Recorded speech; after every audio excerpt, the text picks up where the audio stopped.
नमस्कार दोस्तों, स्वागत है आपका के ओपन माइक के इस पटल पर। एक बार फिर हाजिर हूँ मैं आपका पसंदीदा कार्यक्रम एक शाम दो शख्सियत लेकर। ये एक ऐसा कार्यक्रम है जिसमें हम आपको रूबरू करवाते हैं आपके ही किन्हीं दो सह रचनाकारों से और सुनते हैं उनकी बेहतरीन रचनाएं। तो सबसे पहले मैं माँ शारदे को नमन करती हूँ, उनका आशीर्वाद लेती हूँ और साथ ही इस मंच को नमन करती हूँ जिसने हम सबको ये अवसर दिया। और साथ ही हमारे समूह के संस्थापक कवि श्रेय तिवारी जी का हृदय से आभार कि उन्होंने इतना सुंदर आयोजन तैयार किया जिससे हम एक दूसरे को जानते हैं, एक दूसरे की रचनाएं सुनते हैं। तो दोस्तों, आज हमारे मंच पर दो बेहतरीन रचनाकार जुड़े हुए हैं। उन्हें एक एक करके मैं आपसे रूबरू करवाती हूँ।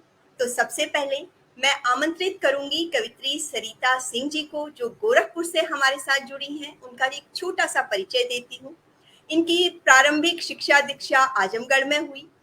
सरिता जी की शैक्षिक योग्यता की बात करूं तो एमबीए और बीएड किया है। रिसर्च इंडिया लखनऊ में प्रोजेक्ट मैनेजर के रूप में कार्य कर चुकी हैं। राष्ट्रीय स्वास्थ्य मिशन में स्वास्थ्य कार्यकर्ता के रूप में कार्य कर रही हैं। इनकी प्रकाशित पुस्तकों में प्रमुख हैं नारी, पुष्प, पलाश, ये काव्य संग्रह है, आहुति एक ई पुस्तक है और विभिन्न साहित्यिक संस्थानों से जुड़कर कुछ महत्वपूर्ण दायित्वों का निर्वहन भी कर रही है, जिनमें है योजना सचिव साहित्य संगम संस्थान उत्तर प्रदेश, प्रबंधक सलाहकार साहित्य रेखा मंच दिल्ली, उपाध्यक्ष नारी शहर क्षमता विचार मंच गोरखपुर, अध्यक्ष गौरव साहित्यिक संस्थान गोरखपुर। इसके अतिरिक्त शब्दकार समूह जैसे अनेकों जाने माने साहित्यिक पटलों पर जुड़कर साहित्य सेवा में लगी हुई है। साहित्यिक उपलब्धियों में बुलंदी विश्व रिकॉर्ड कवि सम्मेलन में सहभागिता इन्होंने की है। कौंच फिल्म फेस्टिवल में शामिल होने पर प्रमाण पत्र मिला है। दूरदर्शन गोरखपुर से भी अक्सर काव्य पाठ करती रहती है। वर्ल्ड यूथ एंड न्यूज संस्थान की तरफ से भारतीय गौरव सम्मान प्राप्त किया है। स्टार अवार्ड की तरफ से ग्लोबल आइकन सम्मान प्राप्त किया है। द रियल सुपर वुमेन सम्मान इनको मिला है। उत्तर प्रदेश काव्य गौरव सम्मान, भारत माता सम्मान, भारत रत्नों का महायज्ञ विश्व रिकॉर्ड पत्र, जन रामायण विश्व रिकॉर्ड काव्य पाठ, विश्व रिकॉर्ड काव्य पाठ बुलंदी संस्था, साहित्य संगम संस्थान द्वारा संगम सलीला सम्मान, सृजन ऑस्ट्रेलिया द्वारा वेबिनार में भाग लेने हेतु सम्मान प्राप्त हुआ है। विभिन्न आभासी मंचों से 350 से ज्यादा ई प्रमाण पत्र इनको मिल चुके हैं और इनकी जो पसंदीदा विषय है उसके बारे में बात करूं, सामाजिक समस्याओं पर और समसामयिक विषयों पर लिखना इन्हें बहुत पसंद है। नशा मुक्ति, पर्यावरण, नारी विमर्श जैसे जो विषय हैं उनको लेके ये लिखती हैं और विभिन्न माध्यमों द्वारा अपने लेखन से समाज को नई दिशा देने के लिए सतत प्रयास करती हैं।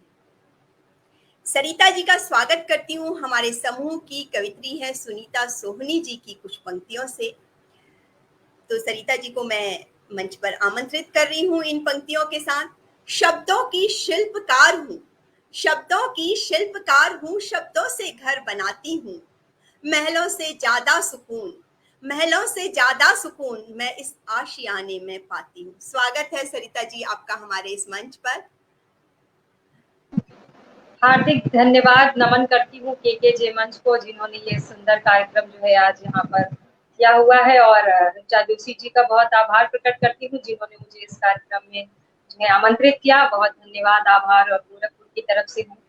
तो यदि आज्ञा हो तो दो पंक्तियां कहूंगी गोरखपुर के सम्मान में कि हम योगी शहर से हैं, हम योगी के शहर से हैं, चमक कुछ खास रखते हैं, कहते हैं जो निभाते हैं, सच में विश्वास रखते हैं। आपका आमंत्रण स्वीकार करके मैं आई और अपनी सच्चाई का प्रमाण देकर यहाँ पर अपनी उपस्थिति दर्ज कराई है।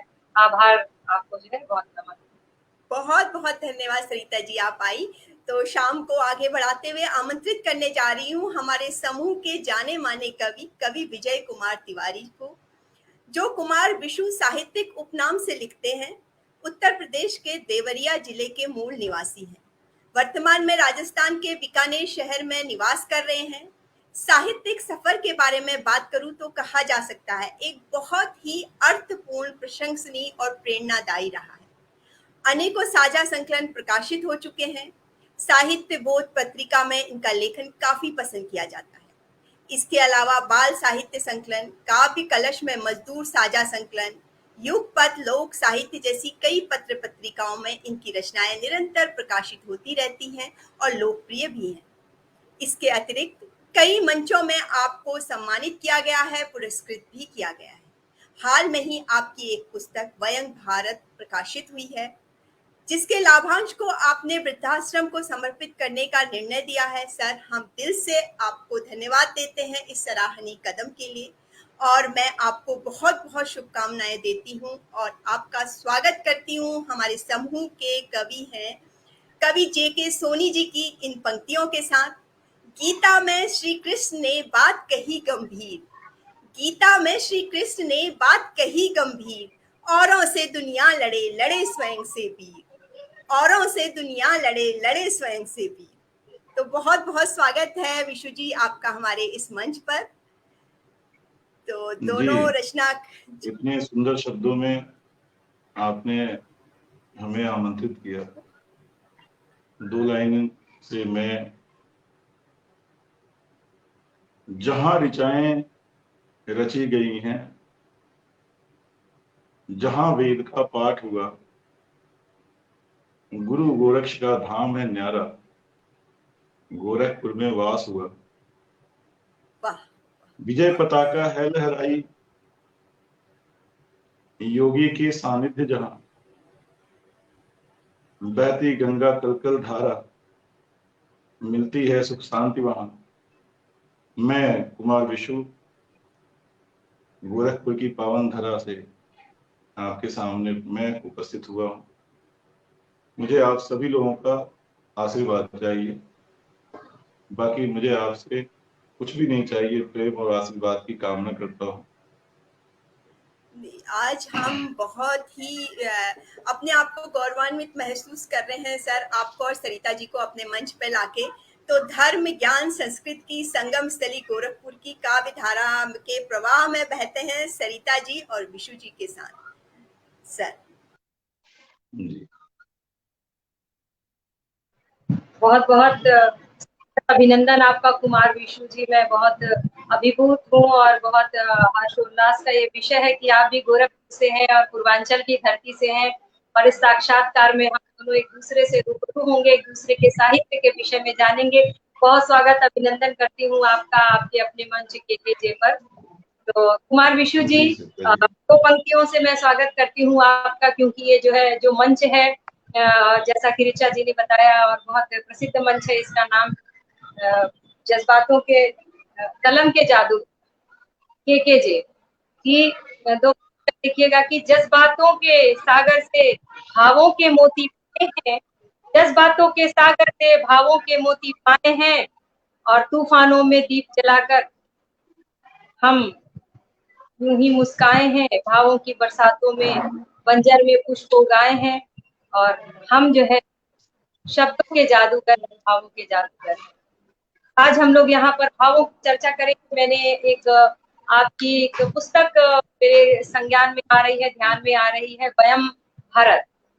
तो क्या आप मुझे उसके विषय में कुछ बताएंगे? वयं भारत कैसी पुस्तक है, इसमें जो है किस प्रकार का जो चित्रांकन और वर्णन आपने अपनी कलम से किया है? जी, वयं भारत इतिहास, भारतीय इतिहास के उन पहलुओं को टच करती है जिसमें तमाम युद्ध हुए हैं, और अक्सर हम अपने भारत की संस्कृति, भारतीय युद्धों नायक के रूप में जिन लोगों को हम दर्शाते हैं, मुझे लगा कि शायद वास्तविकता वो नहीं है, वास्तविकता इसमें कुछ और ही है। तो उससे लेकर हमने कुछ चीजें लिखी, लेकिन उससे मैं धन्यवाद दूंगा श्रेयस तिवारी जी के इस मंच को, जिन्होंने इतने सुंदर प्रोग्राम को ले आने की कोशिश की। और काफी सराहनीय है। तो उनको मैं कोटि कोटि धन्यवाद देता हूँ। भारत की कुछ बातों को मैंने उस किताब में लिखा है, जो 4 लाइनों में मैं सुनाता हूँ। मैं भारत हूँ वैदिक युगीन, संस्कार सनातन धर्म लिए। मैं भारत हूँ वैदिक युगीन, संस्कार सनातन धर्म लिए। मैं भरत खंड हूँ अति कुलीन, सत्कर्मों का संसार लिए। मैं आर्यावर्त हूँ जहां दान में प्राण न्यौछावर थे होते। मैं भारत हूँ प्राचीन, बहुत कितनों ने मुझ पर प्राण दिए। मैं भारत हूँ जहां पे निर्मल गंगा यमुना है बहती। यही भूमि है जिस आंचल में सत्यवती भी थी रहती। पावन भारत भूमि यहाँ जहां आने को देव तरसते। वही धरा जिसके आंगन में स्वर्ग से परी उतरती। तो ये मैंने वयम भारता में इन चीजों को लिखा है, और इस प्रकार से ये वयम भारता की सबसे लास्ट में लिखी गई भारत के रूप में भारत का महिमा मंडन करते हुए मैंने कुछ लाइनों को लिखा। तो ये 4 लाइनें मैंने उस किताब से। तो अब मुझे बहुत खुशी हुई सकती कि मैं सुना कि गोरखपुर की पावन धरा से, हमारे ही शहर से, एक ऐसी कवित्री जो पेशे से चिकित्सक, और चिकित्सा का क्षेत्र इतना व्यस्ततम होता है कि हर क्षण कब आपको वहां पे जाना पड़ जाए या सेवा में लगना पड़े, इसके बावजूद आप समय निकालकर साहित्य की सेवा में भी लीन है। तो आपके साथ प्रोग्राम करने का जो ही अवसर मिला, मैं वास्तव में बहुत गदगद हो गया कि हमारे शहर से ऐसे भी कई मंचों से जुड़े हुए हैं, लेकिन इस तरह से हम लोगों की आमने सामने कभी बात नहीं हो पाई। ये आप तो जैसे अच्छे मित्रों का जो है एक सहयोगी है, एक बड़प्पन है। हम लोग आपकी प्रशंसा और जो हम लोग उत्साहवर्धन करते हैं एक दूसरे का, इससे ही आगे बढ़ने के और सीखने के अवसर मिलते हैं। और विपरीत परिस्थितियों में एक्चुअली हम नारियों के साथ तो बहुत सारी वर्ष कंडीशन रहती है, और साहित्य सेवा और घर परिवार की सेवा, बहुत जी सारी बिल्कुल चीजें एक बिल्कुल, साथ इस करना थोड़ा मुश्किल हो जाता है। तो 2 पंक्तियां इसके लिए देती हूँ। नारी जो है किस तरह से अपने जीवन को वो करती है कि गुड़हल गुलाब की तरह खिलती सदा औरत, गुड़हल गुलाब की तरह खिलती सदा औरत, लैला वो हीर की तरह करती वफा औरत, लैला वह हीर की तरह करती वफा औरत, दिल से नहीं हालात से मजबूर है, दिल से नहीं हालात से मजबूर और बेबस, मिलता जो तिरस्कार तो करती दगा औरत। औरत कुछ भी जो है यूं ही नहीं करती है, जैसी परिस्थितियां उसको मिलती है वैसी परिस्थितियां, अगर घर का माहौल अच्छा हो तो जीवन का विकास अच्छा ही हो जाता है। मैं तो बहुतायत जो है नारी पर लिखती हूँ, और ये नहीं इसलिए नहीं कि मैं नारी हूँ, क्योंकि आसपास ऐसी बहुत सारी परिस्थितियां देखती हूँ कि यूं ही नहीं कहलाती औरत, बड़ा जतन करना पड़ता है। यूं ही नहीं कहलाती औरत, बड़ा जतन करना पड़ता है। औरत को औरत होने का बड़ा सहन करना पड़ता है। औरत को औरत होने का बड़ा सहन करना पड़ता है।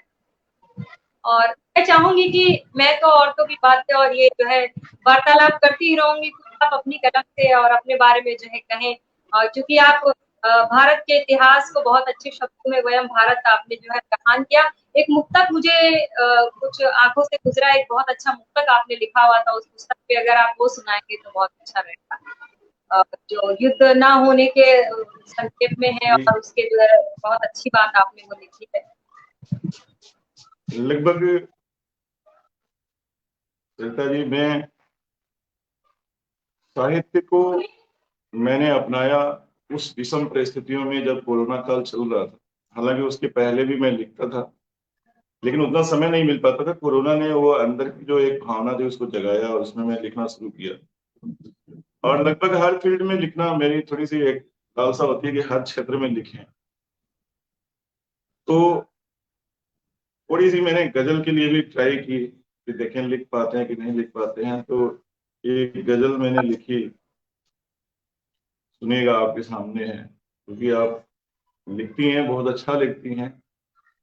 और बहुत सारे दर्शक भी हैं जो बहुत अच्छे लिखने वाले भी हैं, साहित्य प्रेमी हैं।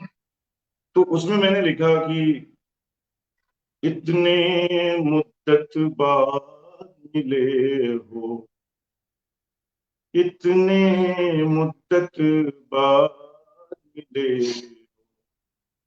दिल से दिल को मिलने दो, इतने मुद्दत बाद मिले हो, दिल से दिल को मिलने दो,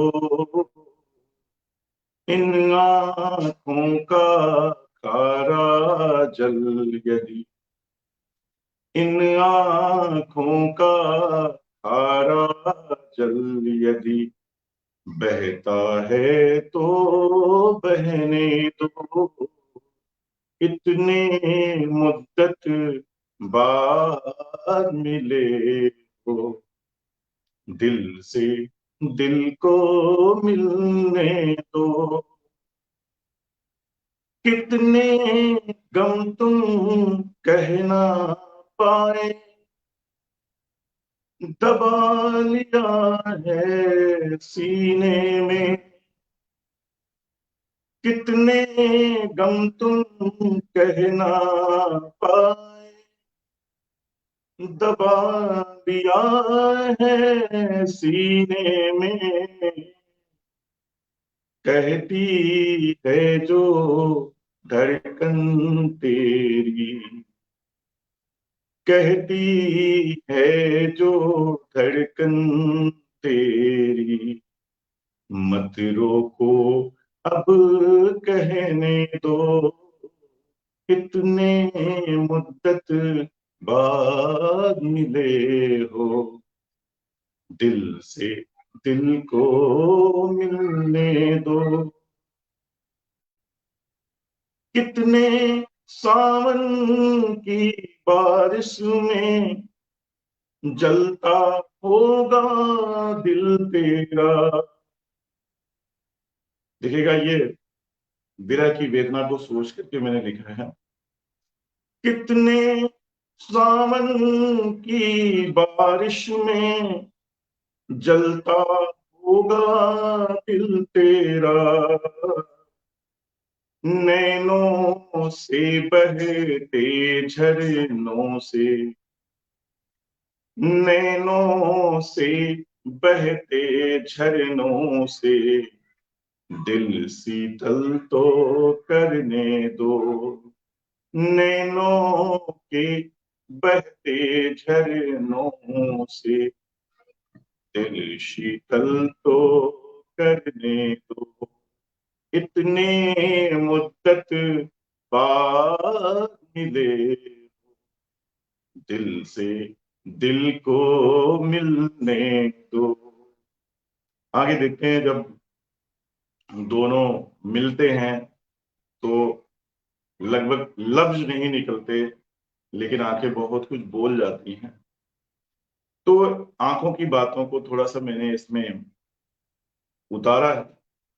अधर तुम्हारे मौन रहे पर नैनों से कहती रहती, अधर तुम्हारे मौन रहे पर नैनों से कहती रहती,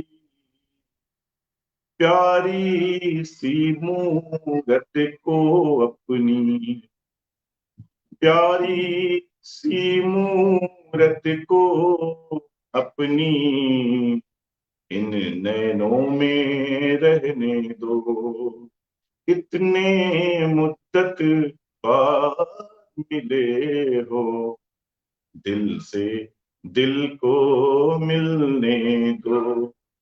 आगे दिल कहता है क्या अपनी प्रेमिका से, सपने जो देखे थे हमने दुनिया नई बसाने की, सपने जो देखे थे हमने दुनिया नई बसाने की, ऐसे एहसासों संग जीवन, ऐसे एहसासों संग जीवन, कट जाए तो कटने दो, इतने मुद्दत बाद मिले हो, दिल से दिल को मिलने दो।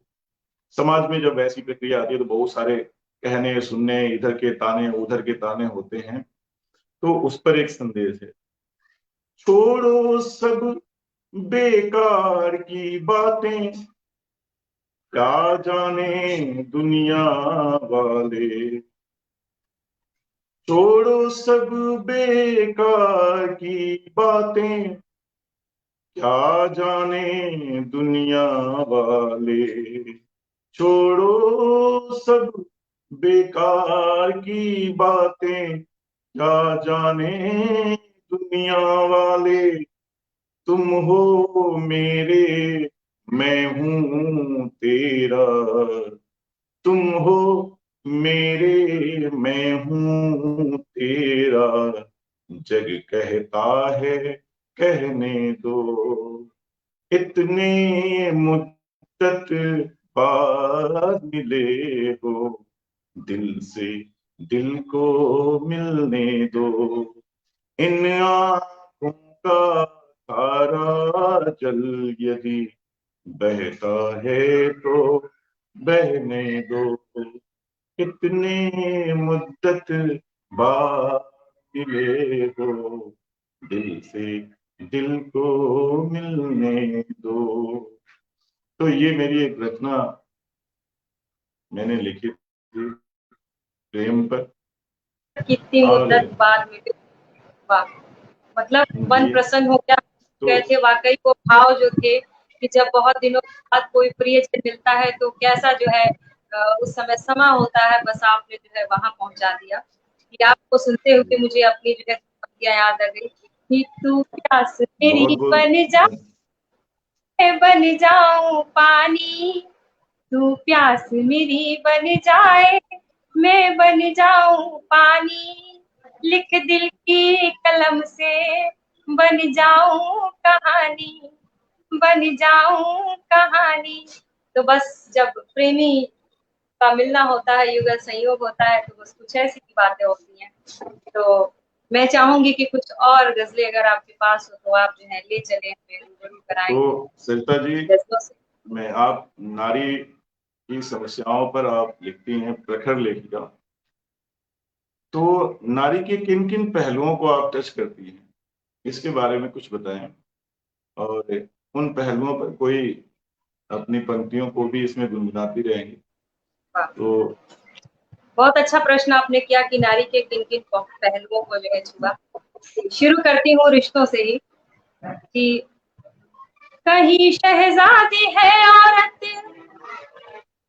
कहीं शहजादी है औरत, कुंवर दादी है औरत, बहन माँ बेटी भी बनती, आधी आबाद है औरत, बहन माँ बेटी भी बनती, आधी आबादी है औरत, किसी को अजीज है औरत, घर की दहलीज है औरत, इसी से है घर में खुशियाँ, होली और तीज है औरत, इसी से घर में खुशियाँ, होली और तीज है औरत, खुशी का साथ है औरत, क्योंकि औरत के बिना तीज त्योहार पर जो है कुछ भी अच्छा नहीं लगता, सब कुछ सूना लगता है।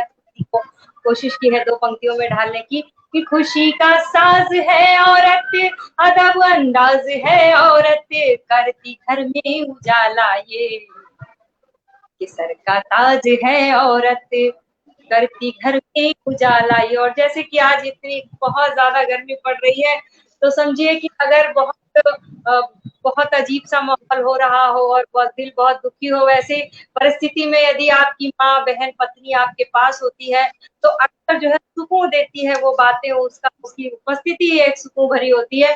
तो उसकी बसंत की बयार है औरत, रस की फुहार है औरत, बस प्यार है औरत, रस की फुहार है औरत, नख से सिख तक है ये उपमा, 16 सिंगार है औरत, नख से सिख तक है ये उपमा, 16 सिंगार है औरत, शक्ति का रूप है औरत, श्रद्धा स्वरूप है औरत, शक्ति का रूप है औरत, श्रद्धा स्वरूप है औरत, करती है कण कण को जिंदा, प्रकृति का रूप है औरत, करती है कण कण को जिंदा, प्रकृति का रूप है औरत। वैसे तो ये जो है बहुत लंबी रचना है, लेकिन जो है मैं इसको शॉर्ट में ही सुनाऊंगी क्योंकि इस समय हम लोगों के पास कम है।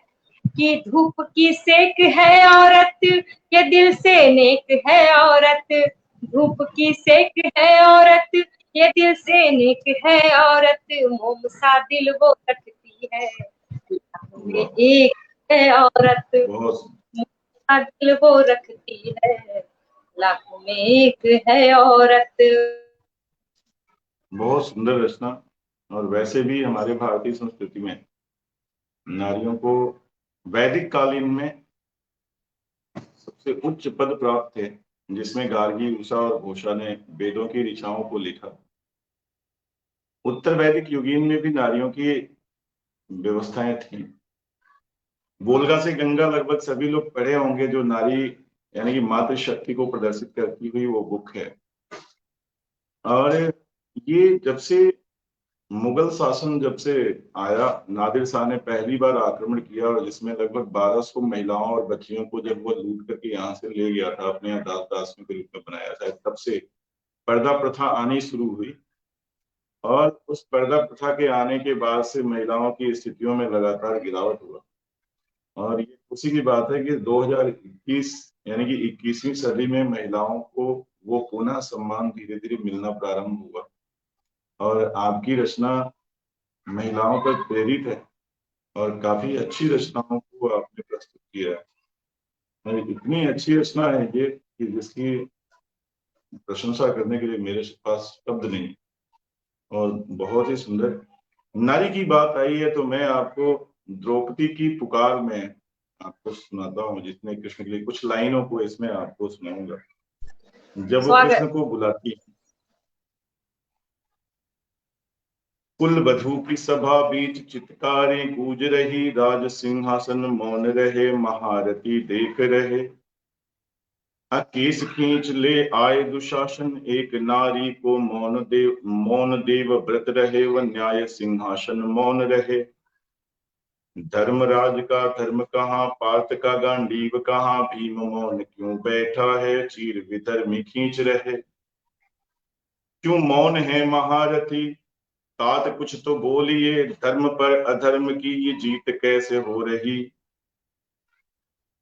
वीरों के समाज में विधर्मियों का राज है, न्याय मूर्ति के समक्ष न्याय भंग हो रही है, कहाँ का न्याय तात, दांव लगे नारियां, नीति शास्त्र ज्ञानी दोए सत्य कुंद पढ़ रही, दुष्ट सूत पुत्र कर्ण लांछन लगा रहा, जो राजसभा मौन क्यों न भुजा फड़फड़ा रही, पाप है या पुण्य है, यह दुत की कैसी रीति है, दांव पर नारी लगी, राज धर्म क्या हुआ, अब मौन क्यों समाज है, ये मौन महाराज क्यों है चंद्रवंशी मौन क्यों, वीरता को क्या हुआ, दुष्ट नीच पात की तू कुल कलंक, घात की निर्वस्त्र में न हो रही, दागदार वंश हो रहा, सुनी प्रतिज्ञा भीष्म की,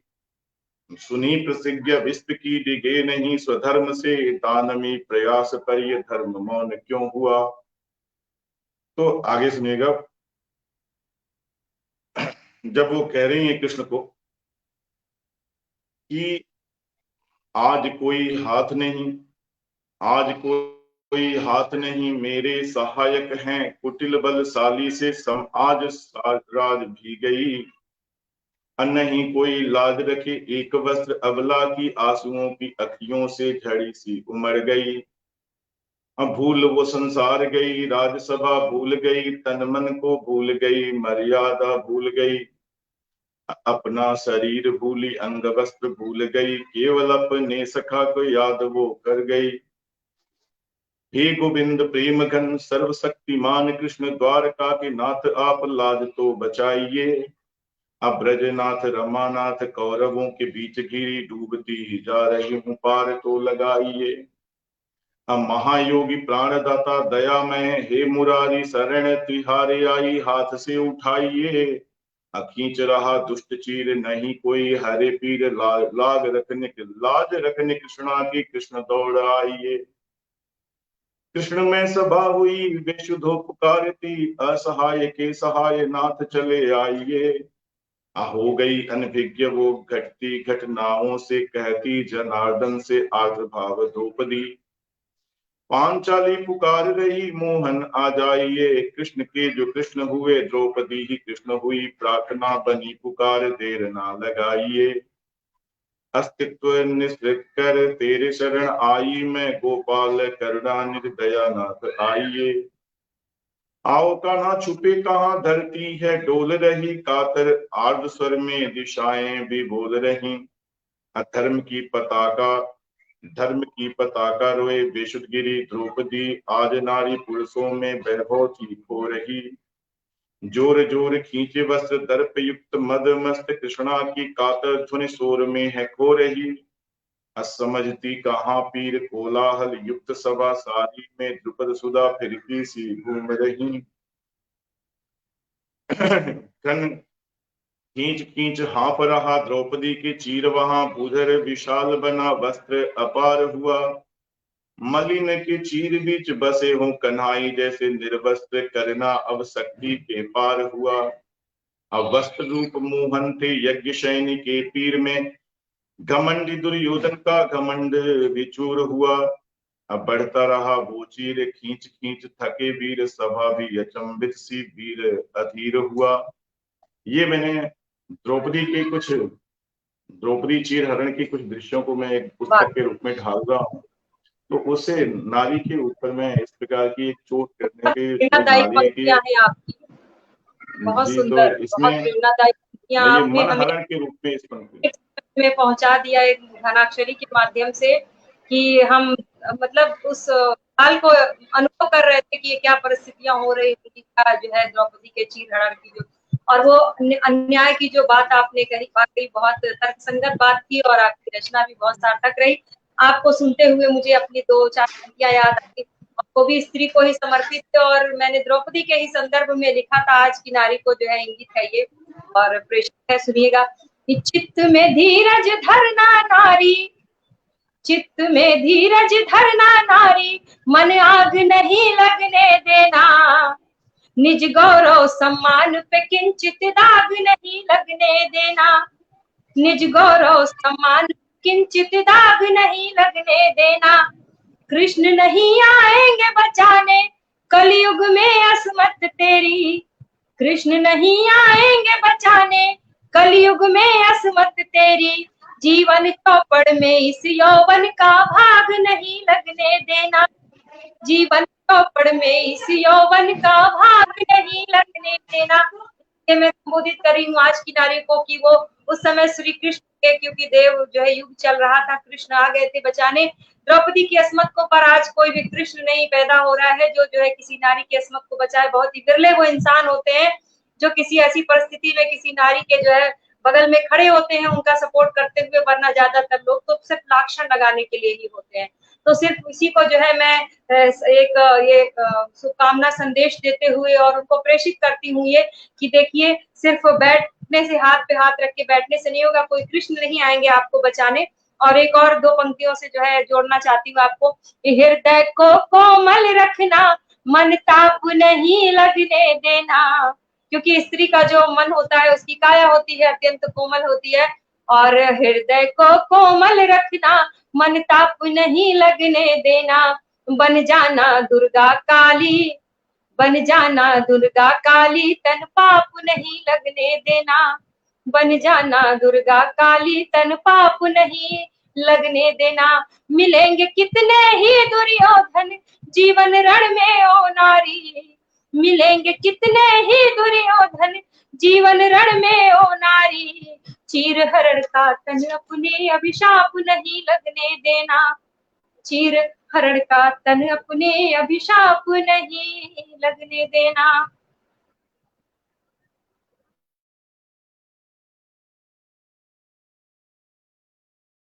जी आपका माइक म्यूट है। आप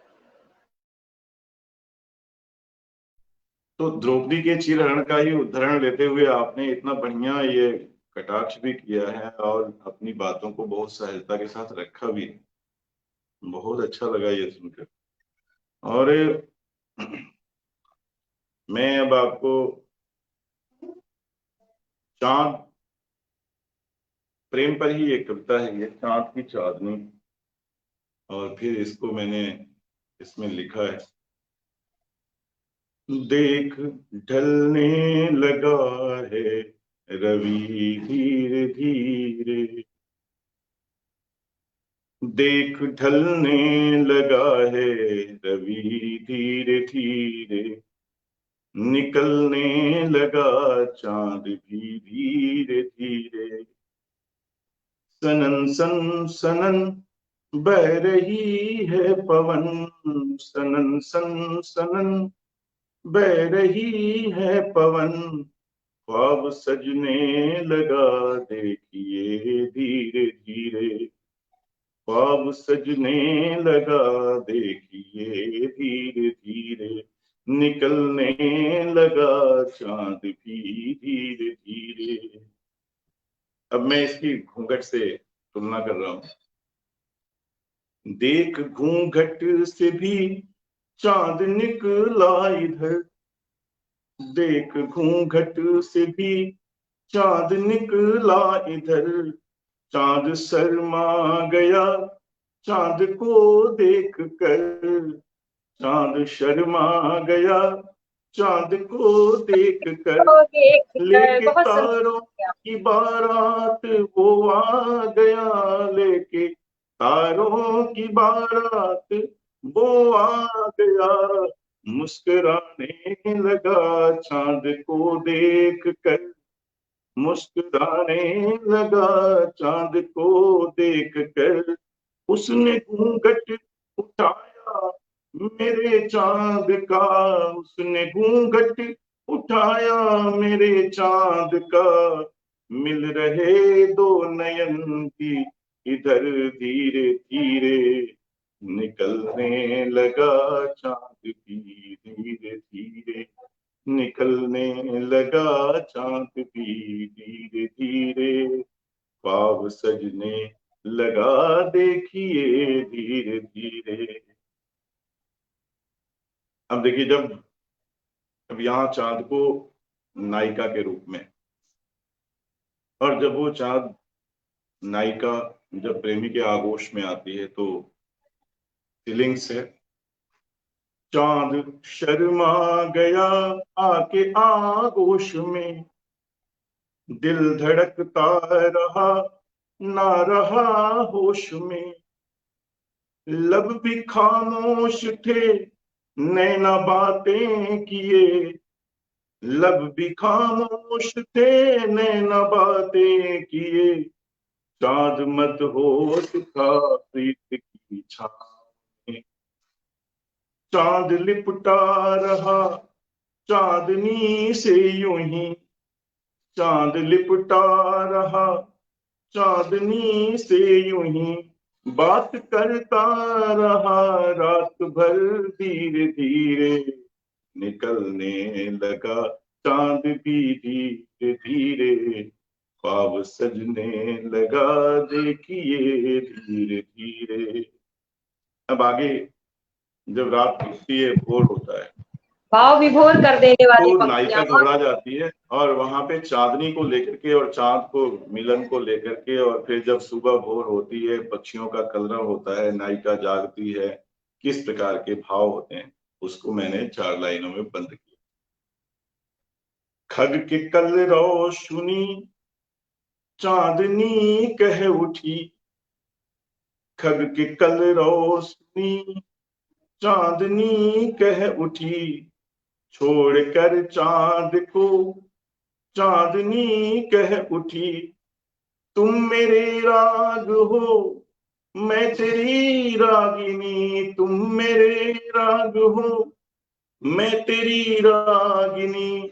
देख महफिल सितारों की भी चल उठी, देखती चांद को भर के दोनों नयन, देखती चांद को भर के दोनों नयन। दूर होने लगी चांदनी धीरे धीरे, निकलने लगा चांद भी धीरे धीरे। ख्वाब सजने लगा देखिए धीरे धीरे, निकलने लगा चांद भी धीरे धीरे। तो ये वाह वाह वाह वाह वाह वाह। लिखी हुई माधुर्य गुण से संपन्न एकदम, और आपने जो है श्रृंगार की जो मतलब परम काष्ठा जिसको बोलते हैं कि पराकाष्ठा पर पहुंचा दिया। सुंदर और साफ सुथरा, इतना सुंदर प्रेम रस से जो है परिपूर्ण आपकी जो है सुंदर रचना की। बस उस चांद से जो गिरने वाला शहद, उसका रसवादन हम सभी कर रहे थे आपकी रचना के माध्यम से। बहुत सुंदर है। बात श्रृंगार की चली है तो मैंने भी एक जो है एक रचना लिखी हुई है और आपसे साझा करती हूँ कि सुनिएगा कि कैसे जो है एक कल्पना हम करते हैं कि हम अगर लेखक हैं और साहित्यकार है तो अपना मित्र भी कोई साहित्य का ही हो और जो छंदों का ज्ञाता हो, और बस किसी वट वृक्ष की छांव में नदी के किनारे बैठकर सृजन करते रहे। तो कुछ वैसे ही जो है कविता भाव यहाँ पर है, देखिएगा कि मीत चलो सपनों की नगरी, हम दोनों झूला झूले। मीत चलो सपनों की नगरी, हम दोनों झूला झूले। होकर एक दूजे के रंग में, अखिल जगत को हम भूले। होकर एक दूजे के रंग में, अखिल जगत को हम भूले। मधुर छंद सा रहे ये जीवन, बोल बोल मुस्काते हो। मधुर छंद सा रहे ये जीवन, बोल बोल मुस्काते हो। शीतल चलती हो पवन और खग वृंदों पर गाते हो। खग वृंदों पर गाते हो। तुम छंदों की बनो मात्रा और मैं उसका साज बनूं। तुम छंदों की बनो मात्रा और मैं उसका साज बनूं। तुम बीड़ा का गुंजन में पंचम स्वर की आवाज बनूं। तुम बीड़ा का गुंजन मैं पंचम स्वर की आवाज बनूं। प्रेम सरिता का हो प्रवाह, प्रेम समर्पण सर्वत्र सजे। जीवन के हर कण हर क्षण में जहाँ प्रेम माधुर्य बसे। प्रेम सरिता का हो प्रवाह, प्रेम समर्पण सर्वत्र सजे। जीवन के हर कर हर क्षण में जहाँ प्रेम माधुर्य बसे। मीत चलो सपनों की नगरी, हम दोनों झूला झूले। होकर एक दूजे के रंग में, अखिल जगत को हम भूले।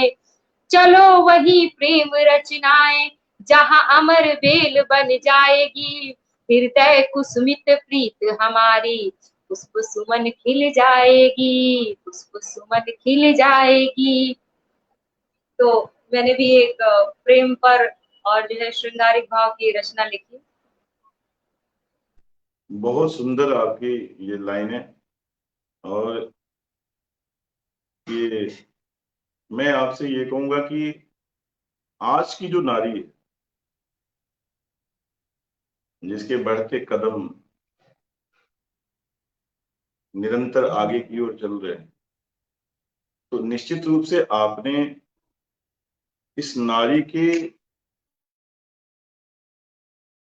बढ़ते हुए कदम के मार्ग में आने वाली जो बाधाएं हैं, निश्चित रूप से आपने उस पर कुछ उकेरे जरूर होंगे, जहां तक मुझे उम्मीद है।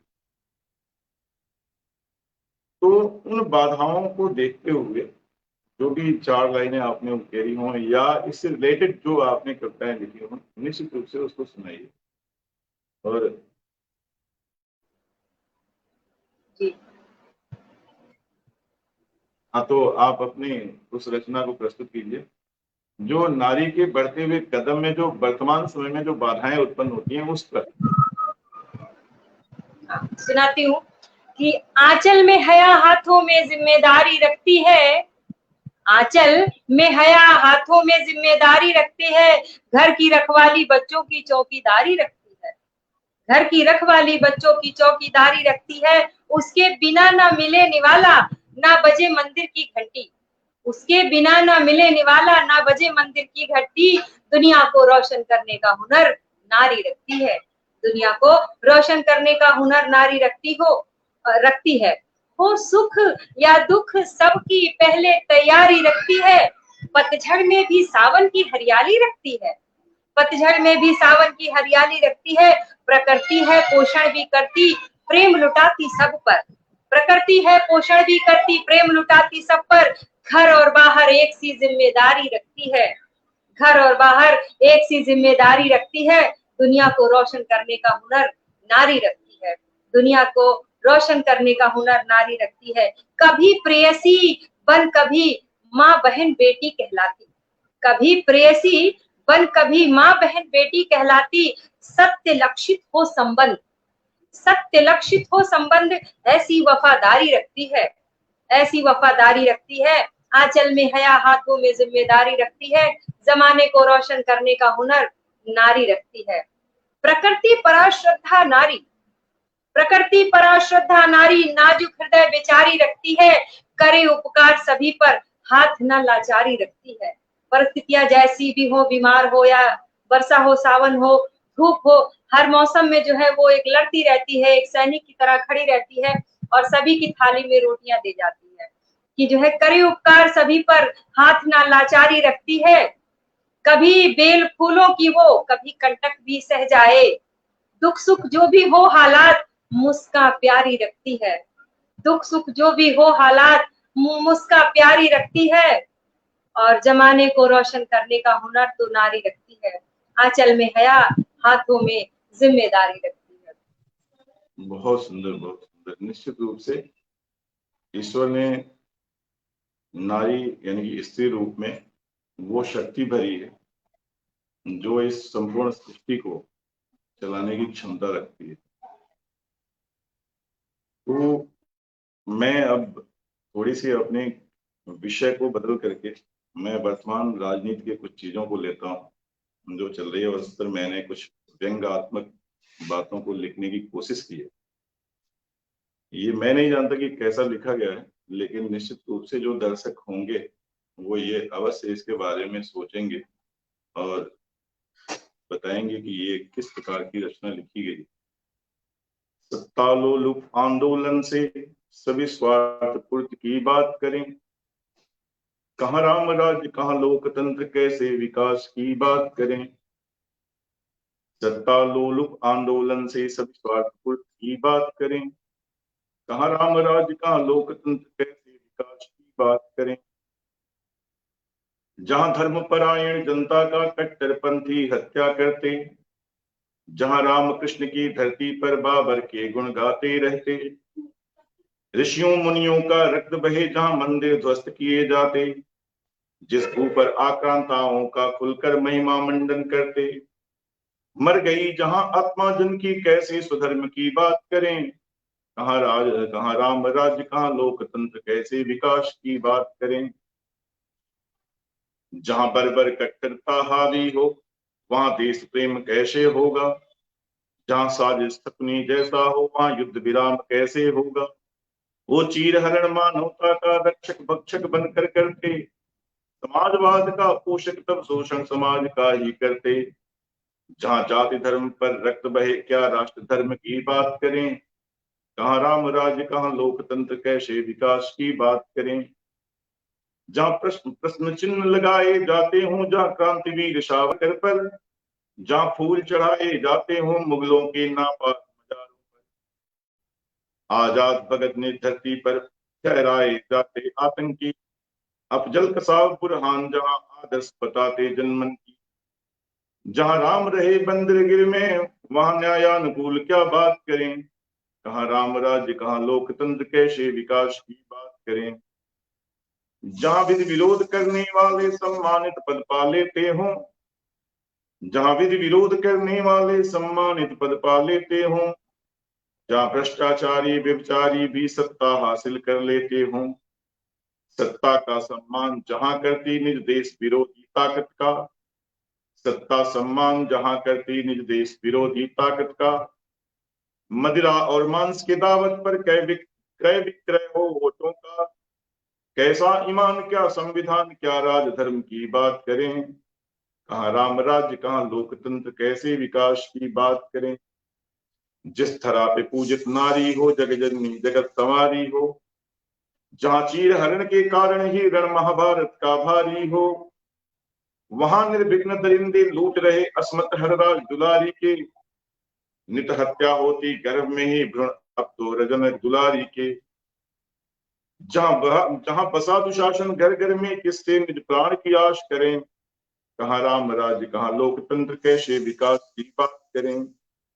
आगे सुनिएगा, जहां राजनीति के चक्कर में वनवास काटते राम रहे, जहां राजनीति के चक्कर में वनवास काटते राम रहे, संवैधानिक भौचक्कर में अज्ञातवास में ज्ञान रहे, जहां आत्मदाह करती प्रतिभा आरक्षण के दावानल में, वहां राम राज्य की परिभाषा रहती केवल उद्बोधन में, जहां आश्वासन की बारिश हो संतुष्टि की क्या बात करें, कहाँ राम राज्य कहाँ लोकतंत्र कैसे विकास की बात करें।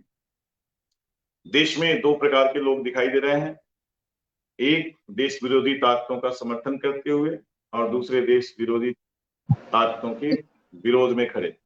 सर आपकी जय कलम बहुत सशक्त और बहुत अच्छी सार्थक बात आपने कही, बहुत दमदार बात आपने कही, क्योंकि हम सब कलमकार हैं। अगर हम कलम से सत्य को परिलक्षित नहीं करेंगे, प्रदर्शित नहीं करेंगे, तो हमारी कलम का उद्देश्य खत्म हो जाएगा। और आपको सुनते राजनीति पर मेरी दो पंक्तियां याद आ गई, श्री राम के संदर्भ में है कि श्री राम इतना जो है पूजनीय जो है एक व्यक्तित्व है, और उनकी जो है नहीं की जा सकती है किसी और व्यक्ति से।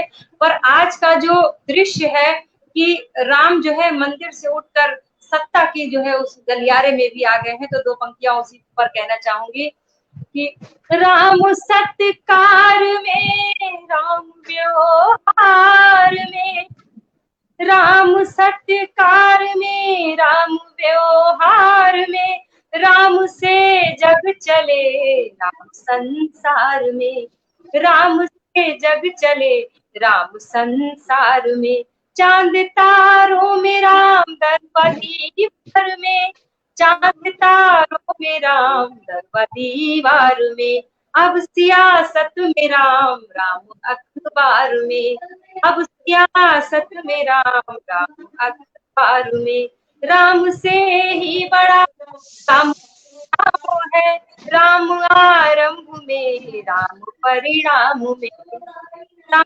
आरंभ में, राम परिणाम में, चांद तारों में राम दरवा दीवार में, अब सियासत में राम राम अखबार में।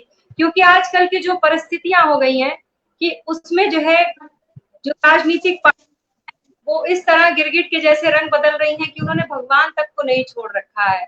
वो उनको भी जो है सत्ता के गलियारे में खींच लिए हैं और कपड़ों के रंग बदल चुके हैं, भावनाओं के ढंग बदल चुके हैं। और देखिए कैसे जो है गिरगिट के जैसी ये राजनीतिक पार्टियां रंग बदलती हैं। दो पंक्तियां कहने की कोशिश की हूँ कि गिरगिट सा रंग बदलते, पार्टी बदल के सबको छलते, अपनी तिजोरी सबसे पहले भरते, नेता सारे चोर हैं। गिरगिट सा रंग बदलते, पार्टी बदल के छलते, अपनी तिजोरी सबसे पहले भरते, नेता सारे चोर हैं। झूठे चुनावी वादों में जनता भाव विभोर है, झूठे चुनावी वादों में जनता भाव विभोर है, देश को चाटे दीमक जैसे नेता सब चटोर है, देश को चाटे दीमक जैसे नेता सब चटोर है, दाम बढ़े हैं चीजों के महामारी हर ओर है, दाम बढ़े हैं चीजों के महामारी हर ओर है, चोर बाजारी पर लोगों करता न कोई शोर है, चोर बाजारी पर लोग करता न कोई शोर है। क्योंकि हम पूजा करते हैं राजनीतिक पार्टियों दलों की, तो हम शोर करें क्यों? आम आदमी की कमर है टूटी, महंगाई है सर चढ़ी, रिश्वत काला बाजारी का हुजूम चारों ओर है, रिश्वत काला बाजारी का हुजूम चारों ओर है, देश को चाटे दीमक जैसे नेता सारे चोर हैं, देश को चाटे दीमक जैसे नेता सारे चोर हैं। और देखिएगा कि चमचागिरी हुई सबसे ऊपर, मुफ्त खोरी घनघोर है, गुंडागर्दी जमाखोरी में आम आदमी ही पिसता है, गुंडागर्दी जमाखोरी में आम आदमी ही पिसता है। नेता लोग तो बच जाते हैं, जो पीछे चमचे खड़े रहते हैं जेल वही जाते हैं। कि गुंडागर्दी जमाखोरी में आम आदमी ही पिसता हुई सबसे ऊपर, मुफ्त खोरी घनघोर है, विकास का पैसा हजम करे, मंदिर मस्जिद की करे सियासत, विकास का पैसा हजम करे, मंदिर मस्जिद की करे सियासत, बस अपनी ढपली अपना राग, जनता बनी ढपोर है, बस अपनी ढपली अपना राग, जनता बड़ी ढपोर है। गिरगिट सा रंग बदलते, पार्टी बदल बदल के चलते, अपनी भरते, नेता सारे चोर हैं, नेता सारे चोर हैं। राजनीतिक पार्टी कोई भी हो, वो सब एक पार्टी ही पार्टी है, हम आप कुछ नहीं कर सकते, हमें जो करना है हम वही करेंगे। बहुत शुक्रिया। अब समय हो चुका है जी, बहुत सुंदर चल रहा था आप दोनों का काव्य पाठ, विशु जी और सरिता जी। मैंने कहीं पढ़ा था कि सूरत पर सूरज का सा चांद, सूरत पर सूरज का सा तेज और दिल चांद सा कोमल, ऐसे होते हैं गोरखपुर वाले। ये कहीं मैंने पढ़ा था, तो आप लोगों को देख के ये जो कहावत है बिल्कुल सार्थक सी प्रतीत होती है। आपने यथार्थ भी सुनाया, आपने व्यथा भी सुनाई, आपने कोमल प्रेम भी सुनाया, श्रृंगार विरह, मतलब सब रंग आज आप लोगों ने हमारे इस मंच पर बिखेर दिए। बहुत सुंदर काव्य पाठ था, चल रहा था, मन तो कर रहा था कि हम सुनते जाएं आपको, लेकिन समय की बाध्यता है, समय कई बार हमें अनुमति नहीं देता है। लेकिन तो उसके लिए मैं माफी चाहती हूँ कि मुझे बीच में आपको रोकना पड़ रहा है। लेकिन मैं साथ साथ में कमेंट भी लेती हूँ सर कि बहुत अच्छे अच्छे कमेंट्स आ रहे थे, बहुत अच्छी प्रतिक्रियाएं आ रही थी, हमारे दर्शक जो जुड़े थे। श्रेय तिवारी जी कहते हैं कि स्वागत है आप सभी का। संजय राव जी ने कहा दोनों गोरखपुरी कलमकारों का स्वागत है। पूजा जी कहती हैं कि बहुत अच्छा। हितेंद्र ब्रह्मभट्ट जी कहते हैं वाह स्वागत है।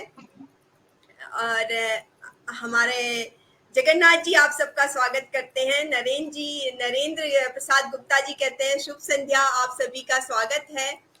इसी तरह से नरेंद्र सर हमसे जुड़े हैं, लाजवाब प्रस्तुति, बहुत सुंदर अभिव्यक्ति राम के ऊपर सरिता जी, वर्तमान परिदृश्य को दर्शाती सुंदर प्रस्तुति विशु जी, मनोज पांडे मुसाफिर, आप लोग दोनों की रचनाओं की बहुत सराहना कर रहे हैं। बहुत अद्भुत व्यंग अभिव्यक्ति आज के राजनीतिक हालात पर विशु जी। शानदार प्रस्तुति कहती हैं पूजा जी। और रेणुका जी कहती हैं बहुत सुंदर रचना सरिता जी। संजय राव जी कहते हैं मीत चलो सपनों की नगरी, हम दोनों झूला झूले, वाह सरिता जी बहुत सुंदर। और जगन्नाथ राय जी कहते हैं सृजन की पराकाष्ठा विशु जी। तो बहुत सुंदर सुंदर प्रतिक्रियाएं आ रही हैं। आप बाद में ये सारी प्रतिक्रियाएं पढ़ सकते हैं और देख सकते हैं कि आप लोगों की रचनाओं को कितना हमारे दर्शक सराह रहे थे। तो सरिता जी, विशु जी, मैं आपका दिल से धन्यवाद करती हूँ, अपनी पूरी केकेजे टीम की ओर से धन्यवाद करती हूँ कि आप लोग आए, आपने इतना सुंदर काव्य पाठ किया। मुझे पता है आप लोगों के यहाँ नेट का भी प्रॉब्लम चल रहा है, बारिश जी जी, फिर भी आप लोगों ने समय निकाल के इधर से रीता जी आपको नमस्कार और सभी दर्शकों को भी नमस्कार और धन्यवाद। और श्रेयस भाई साहब को भी मेरा नमस्कार है। हम लोग खुद बहुत ज्यादा उत्साहित हैं और हृदय से आभारी हैं कि आपने इतने विशु जी भी रहते हैं और मैं भी रहती हूँ, लेकिन ऐसे कभी आमना सामना नहीं हुआ, सिर्फ मंचों पर ही मिलना हुआ। वो मुझे सुने और मैंने उन्हें सुना। लेकिन ये बहुत अच्छा सहयोग आपने जो है किया कि एक ही शहर की तो शख्सियत, जैसा कि आपके जो है कार्यक्रम का नाम है, तो बहुत अच्छा जो है आपने ये कार्यक्रम सजाया। और वाकई दोस्तों की दुआएं ही काम आती हैं, प्रगति की जो है जो भी बाधाएं होती हैं उनको काटती हैं। तो दो पंक्तियां इस मंच के नाम करना चाहती हूँ जाते जाते, और आपको जो है सादर निवेदित करती हूँ। ये दुआएं दवाओं का काम कर रही है, दुआएं दवाओं का काम कर रही है, इबादत वफाओं का नाम कर रही है, दुआएं दवाओं का काम कर रही है। और ऋचा जोशी जैसी मित्र और सराहनीय जो प्रशंसक जिसके पास हो, कि तेरी शगनेरे अंधेरे मिटाती, तेरी शगनेरे अंधेरे मिटाती, मेरे दुश्मनों को नाकाम कर रही, दुआएं दवाओं का काम कर रही। बहुत सुंदर सरिता जी। विशु जी का नेटवर्क शायद कुछ प्रॉब्लम हो गया है। मैं आपका फिर से धन्यवाद करती हूँ और जरूर हम आपको फिर आमंत्रित करेंगे। बहुत बहुत धन्यवाद। तो दोस्तों, आज हमारे साथ गोरखपुर से बहुत बेहतरीन कलमकार जुड़े थे, जिनकी रचनाएं एक से बढ़कर एक थी। और उन्हीं रचनाओं को सुनकर मुझे हमारे समूह के कवि हैं, कवि कमल नयन शर्मा जी, उनकी एक कविता याद आई है। मैं उसको आपको सुनाना चाहती हूँ। जैसी भी कविता कवि लिखता, मन भाव समाहित सब करता, बने शब्दों का उद्गार हृदय से, वो अंतर मन की बातें लिखता। है बड़ा सुकोमल कवि हृदय तो सब चिंतन अवलोकन करता, व्यथा बने चाहे लहर खुशी की, ले कागज कलम सभी लिखता। कभी लिखता गर्मी सर्दी पर, पतझड़ की भी लिखता बातें, बसंत बहारों पर भी लिखता, कभी रिमझिम करती बरसातें। राग विराग कभी प्रियतम के, कभी लिखता कलिसी उपमा, कभी विरह पर भी लिख देता, कभी भोर प्रभात सी सुषमा। चंद्र चांदनी पर भी लिखता, कभी लिख देता अंधियारे की, कभी वादियों तक ले जाता, कभी बातें करे उजियारे की। वीरों की गाथा भी लिखता, कुछ ओज भरे कविताओं में, सागर की लहरों पर लिखता, कभी खो जाता सरिताओं में। बुद्ध जन से जो चाह भी रखता है, सफल प्रयास मेरा कितना, विश्लेषण यदि आप करें तो उत्साह कमल फिर से दुगना। बहुत सुंदर रचना है। और आज हमारे जो कवि मंच पर थी, बिल्कुल उनकी रचनाओं को सार्थक करती, उनकी रचनाओं के बातें कहती आज की ये कविता है। तो दोस्तों, इसी के साथ आज मैं इस कार्यक्रम से आपको विदा लेती हूँ आपसे। और अगले बुधवार फिर हम मिलेंगे दो बेहतरीन आपसे ही किसी सह रचनाकार से। तब तक के लिए अनुमति दीजिए। नमस्कार।